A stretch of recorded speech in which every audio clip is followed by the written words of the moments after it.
Okay, this works, hopefully. So what I want to do today is I want to go quickly over a certain aftermarket kit for the SCX10 version 2.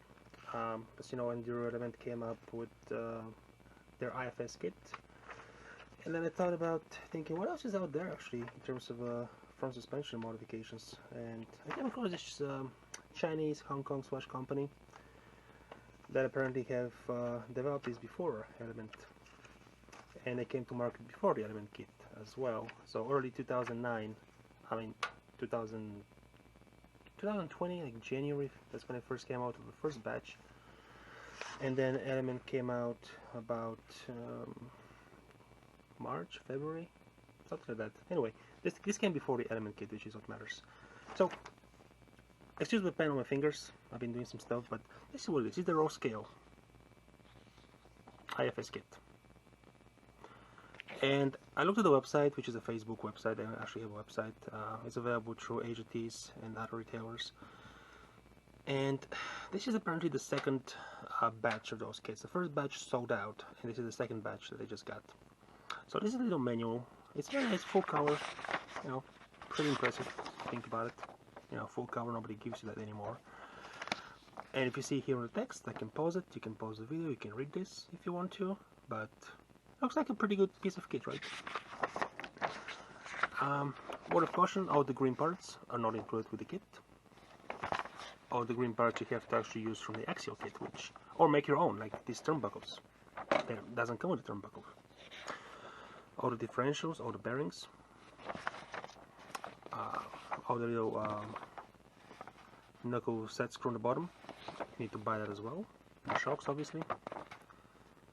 The bows, all these things, they don't come with the kit. The kit itself is actually pretty well presented. You know, stuff that's inside, like laser cut foam package to shape. This is for the front differential, which we have installed. And so it looks pretty good. I mean, it's a pretty well presented piece of engineering, if you will. But that's where it actually ends. So before we start, we'll start with the actual bigger issues of this thing, and this is why I'm making this video. Is I want to show you about the whole China quality that people have been pitching about for 25 years now at least. So this is the axle half that comes with the kit, and this is a steel machine hardened axle shaft. I think that's from KYX. I'm not sure which brand is one. It's a pretty decent brand. You can see they compare to each other. There's an obvious difference in material. One is machine steel, the other one is like a cast metal of some sort. And if you look at the bearing cup holders, so we go to the big bearing, which is here, 9.96, 9.97, because it's a 10mm inside bearing. This is the good quality shaft. That's one comes with the kit. 992. It is undersized. All the parts in this kit are fucking wrong. Everything is machined out of spec, just to let you know. And I'll get to that in a second, but just from this you can see it's machined incorrectly already. Back in the box. Now I did assemble the kit for the most part, and I said, you know what, I'm not going to use it, because I'll show you why right now. This is the thing basically assembled. It's full metal, which is nice, but look at this. If I can just hold this thing down. This is the play. This is how much play there is in this kit. Side to side, look at this. Side to side. This is just one half. This is the other half. And if we can somehow do them without moving the rest of the chassis, you can see side to side. That's insane. That's how much play there is, because everything is machined out of spec. Not a single part fits properly. Look at this.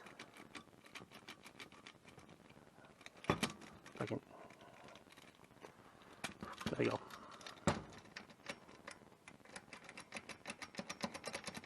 Look at this. You getting the idea? You getting the idea, guys?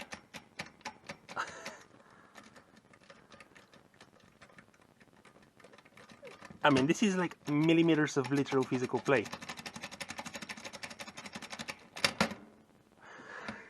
So, I'm not going to use this. This is going to the garbage. This is $200 of a kit. It's going into the garbage. No questions asked. This is not acceptable. So don't waste your money. But this is basically what I ended up with. They also use for pins. All these things are pins with E-clips, C-clips, whatever you want to call them. They do include spares, which is great because these things fly out all over the place. But just putting this stuff together is a pain in the ass because it's a C-clip. It's horrible. And everything is machined wrong. The holes are oversized. Everything is out of spec. So to fit this on the frame itself, I had to drill the holes in the frame itself to 4mm because these things are also out of spec. And then it wasn't enough for them to sit flush with the frame rail straight. They were kind of crooked, so I had to machine the inside edge. Where's my thing? Oh, pointer. There we go. I had to machine this part on the inside. Like this. To basically make it sit flush against the frame, because the curvature of the frame didn't match the inside curve of the shock mounts. Speaking of shocks, the only shocks you can use are the 90mm or higher. They go in this hole. This is for the 110 or 100, something like that. Longer shocks go here. 90mm shocks go here. You cannot use a 70mm shock. They come up to here. And you know, that's about it. Other things that were wrong with this kit that I had to fix. Those bearings. Actually, the bearing holders on the inside of the knuckle. If you can even see this, it's probably not very easy to see. Okay, that's maybe better this way.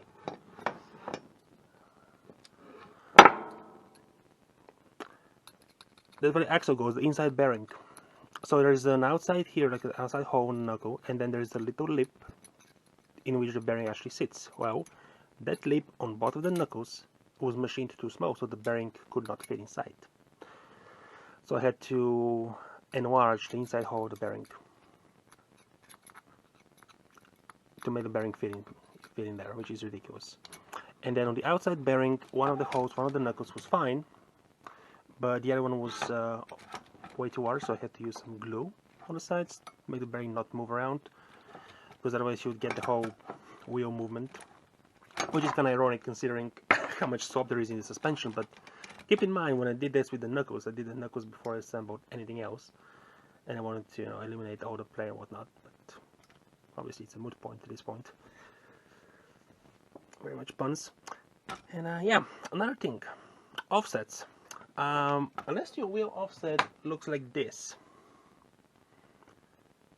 right, which would basically make the mounting hole flush, more or less so. With the back face of the wheel, use the 2.2 wheels or these, you are not going to clear the suspension. Like these wheels have a normal offset. They are jammed up against two parts. They're jammed up against this part here, which you can machine away, and they're jammed up against the top section of the tie rod mount. The bottom one clears, the top one does not. Then again, I'm sure if you actually cut off a piece of the top one and grind some of this material here, then you're gonna hit the bottom one as well, but that's, topic for a different discussion.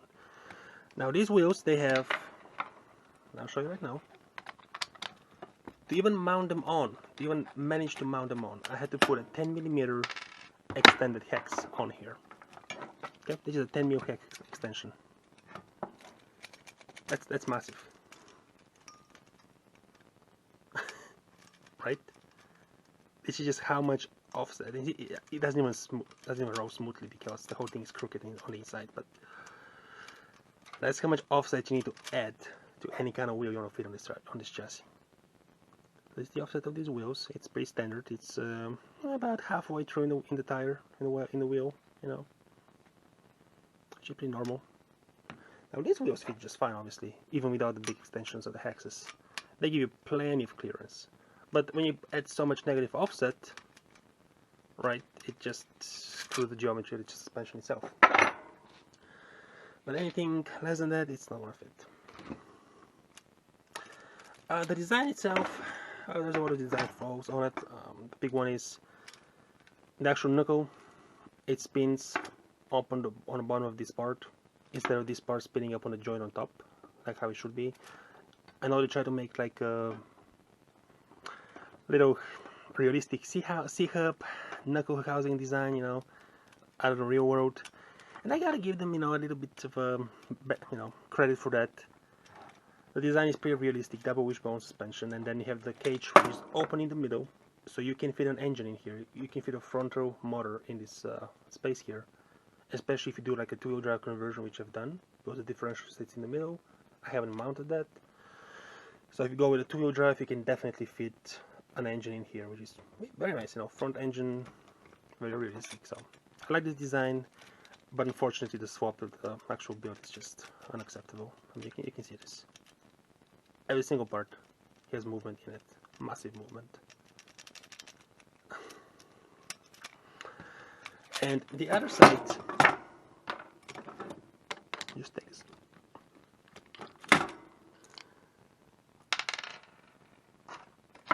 The other side was also machined incorrectly on the actual knuckle. If you can see some silverish here, these are some shims that I used. So this knuckle was machined incorrectly again at the top.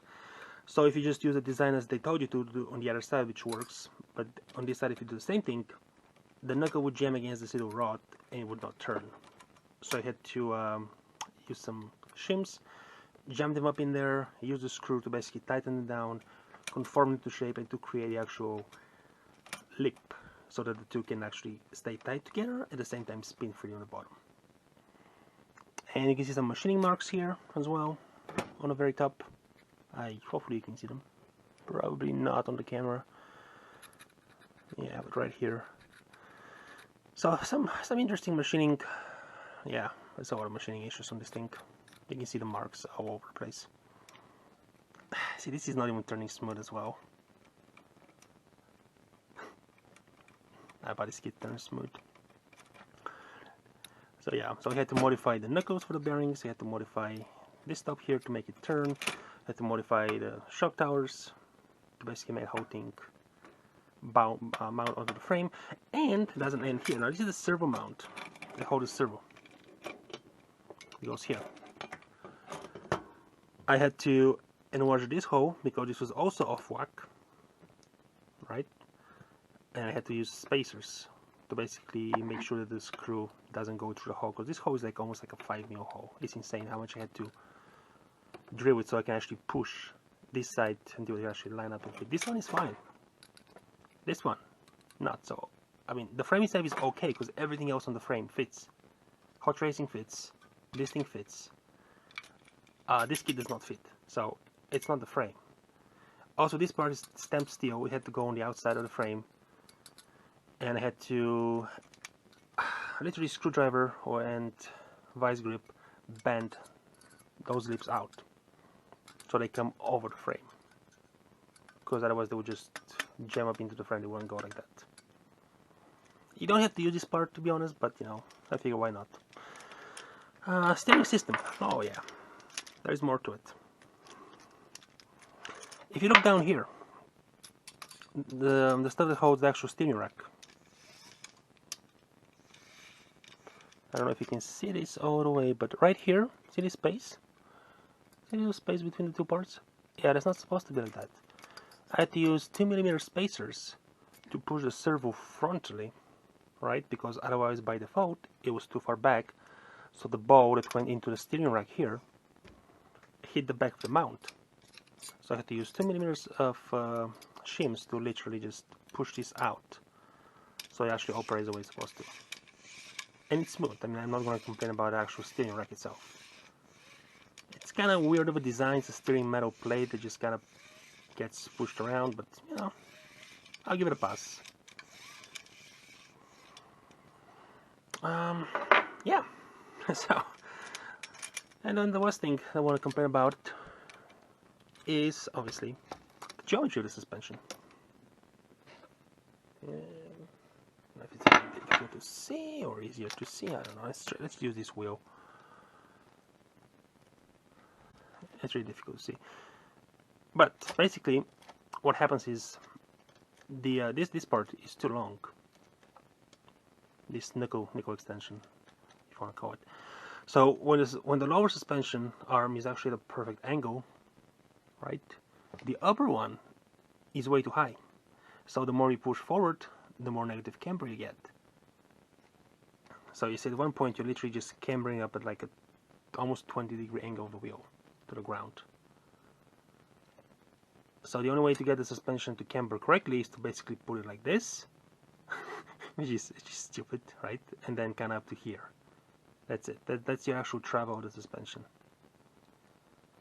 If you go beyond that point, you get instant camber. Because they designed that, I don't know, I mean that's kind of how they've designed that to be, which is stupid. You can actually adjust that. You can actually adjust the cambers, the camber, so to speak, by spacing out the mount between the frame. Just put some spacers here and just push this whole top section outwards, which would push the control arm this way, and it's going to adjust the camber on the whole thing. So that's actually fixable, but again, it's circlips, so you have to keep taking them off and whatnot. It's just a pain in the ass because they're circlips and they hide the mounting bolts right here, so you can't access those without removing the whole control arm assembly. The servo itself, it does come with a servo horn, which is nice. This comes included. This carbon fiber mount for the servo is also included, which interesting. I would figure it would be metal, but it's carbon fiber. And the servo does not. It's my servo that I'm deciding to use for this, so I know it says on road, don't worry about it. But yeah, I don't know if the servo is the one actually pushing this a little bit forward, so I had to use a 2mm spacer here. I doubt it's a servo because they should all be at the same actual dimensions. But yeah, I haven't tried with a different servo, and I'm not even going to, because I don't want to buy with this stuff anymore. Other than that, I mean, once you assemble it, it's sturdy as hell. I mean, this stuff is not gonna bend. It's strong. It's 100% metal. It's stainless steel and aluminum, thick aluminum. These are some beefy pieces. This is overbuilt. I mean, this is literally built tough. This is the kind of strength you would expect in a 1/5 desert basher truck, right? That's the kind of stuff you'd expect. The only downside actually kills this entire kit that you cannot fix as an end user. You can fix all the camber, you can fix the spacers, you can fix that stuff. You cannot fix the swap. This is not user serviceable. The level of play that they have in this kit is just not acceptable. It rattles each and every way. Side to side, in and out. The only thing that doesn't really move too much is up and down, which is, you know, I guess okay. This is the one direction it probably can move, but I mean, once you get 3-4 millimeters of cross section move between the two sides, you know, front and back, if you diagonal push them, it's like almost 4 millimeters of actual movement, which is this axle length, this thickness, how much the play is. You can feel this when you drive. You can see it when you actually park a vehicle. If you go forward, you can see the wheels moving inside the fender wells. If you go into reverse, you can see them being pushed the opposite way. So the gap on both sides of the wheel between the fenders is never the same because of the swap you have. And then when you try to steer, you're going to have the servo always steering and always fighting to basically keep the suspension travel itself in check. Because you're fighting not only the actual steering effort, but you're actually fighting the actual swap, which is going to push against the angles, right? Because if you solidify this point here, if this point doesn't move and it's connected to the servo, when the rest of the system wants to move, see, it's going to cause this movement here, and the servo is going to try to always compensate, and you know, it's just a poor ass design. Because I don't know.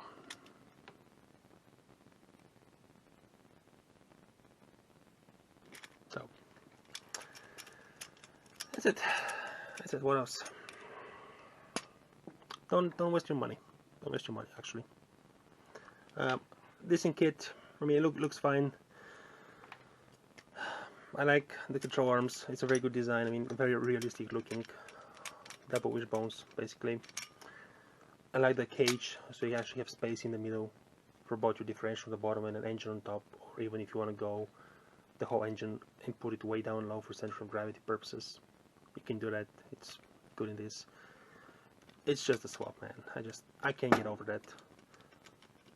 I just can't. And the whole offset thing is not pleasant either. Just a bad design.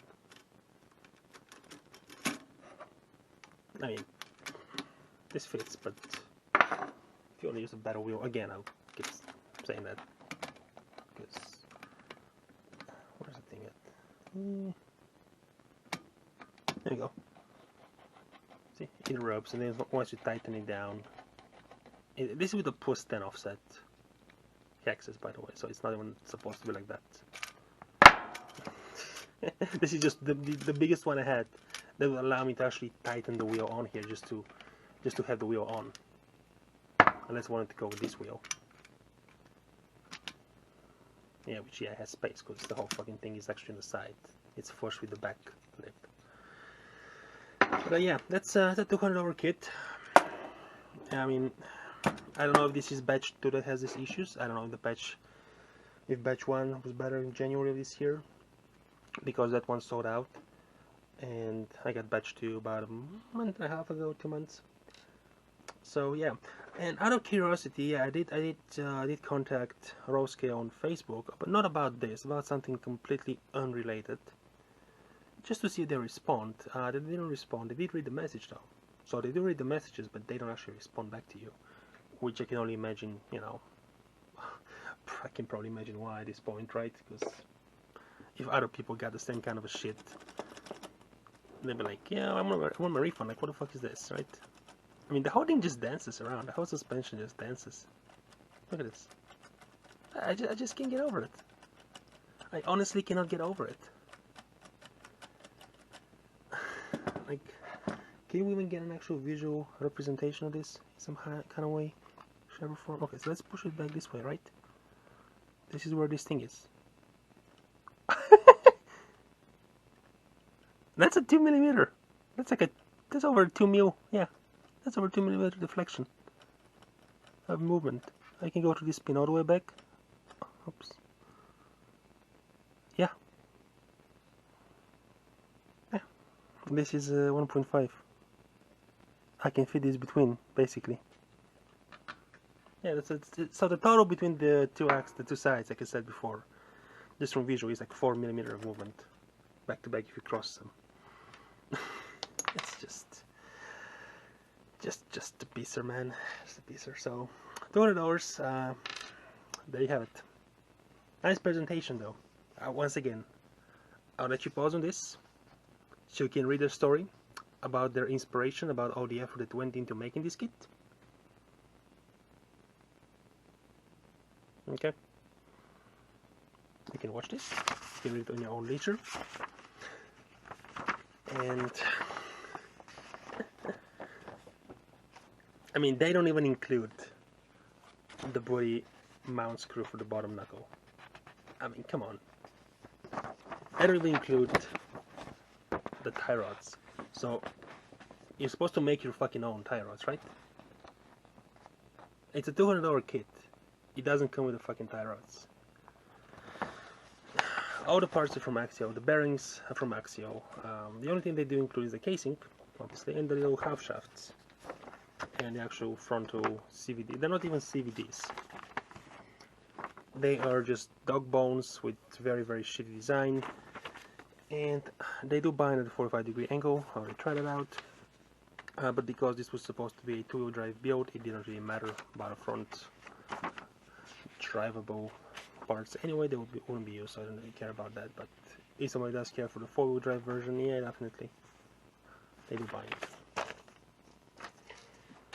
What else? Just look at the box. I mean, it's a big box too. I'll move this out of the way.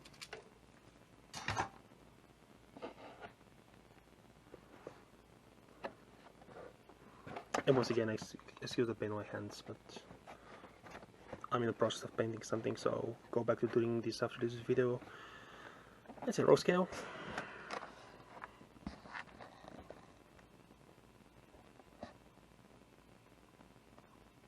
Model number, nothing on the other side of the box, the menu and stuff. And this is the gearbox house for the front diff, which houses stock SCX parts. I haven't tried this for the machine purposes. I suspect it's obviously out of spec. I suspect that because everything else in this kit so far has been out of spec. So why would this not be out of spec as well, right? Let me just see if it manages to sell on itself. Oh. See machine marks everywhere. Oh, so there's no... yeah. What is this? Let me see. Okay, let's just do something real quick here. I think I found already a problem with this part. I think I just found a problem with this part as well. Can I actually...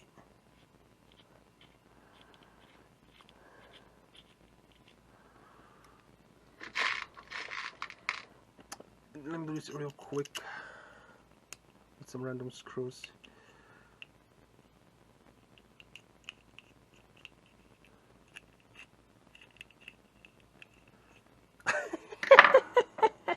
Do you guys see it? Do you guys see? Do you guys see what I'm seeing? Look at the two halves. Look at the two halves on the inside. Do you guys see this? I'm trying to see if you can see this on the camera. Do you guys see this? Do you guys see this? There is, the two halves are not, you see? They're not the same. One is pushed forward or upwards.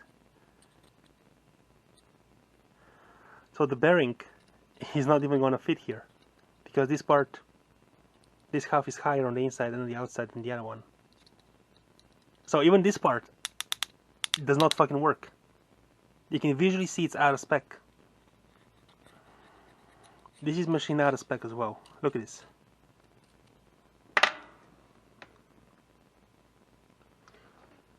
Where's my trusty calipers? Where's my trusty calipers? I can find my calipers. Well, it doesn't even matter honestly how much out of spec it is, because if you can visually see it, there we go. Okay, let's see. I'm gonna zero it out. 1398, 1396. Nope. 14. Yeah. And then this part here, 1365, 1360. Yeah, it's out of spec. This is not gonna fit.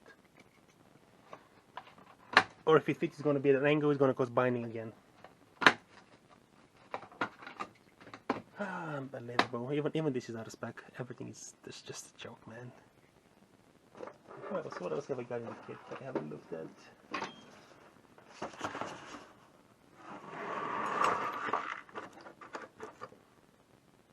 Oh yeah, this is the dog bones that I took off. They feel metal. They look okay. It's pretty terrible design, but whatever.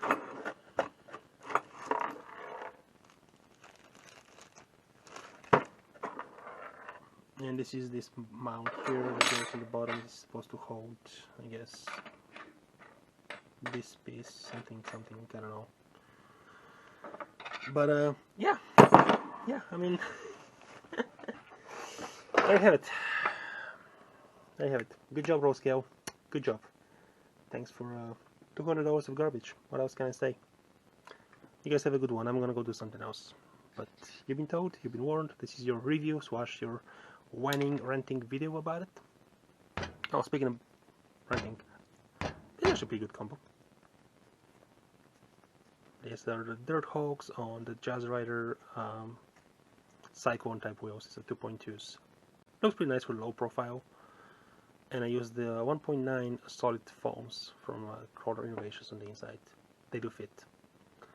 Now to get the tires onto these wheels, you have to do some surgery on the tires, because Proline doesn't know how to make tires that actually fit stuff. But you know, Proline tires and non-Proline wheels are just a little bit of a big question mark, and these are definitely they do not fit out of the box wheels and tires. So anyway, looks nice.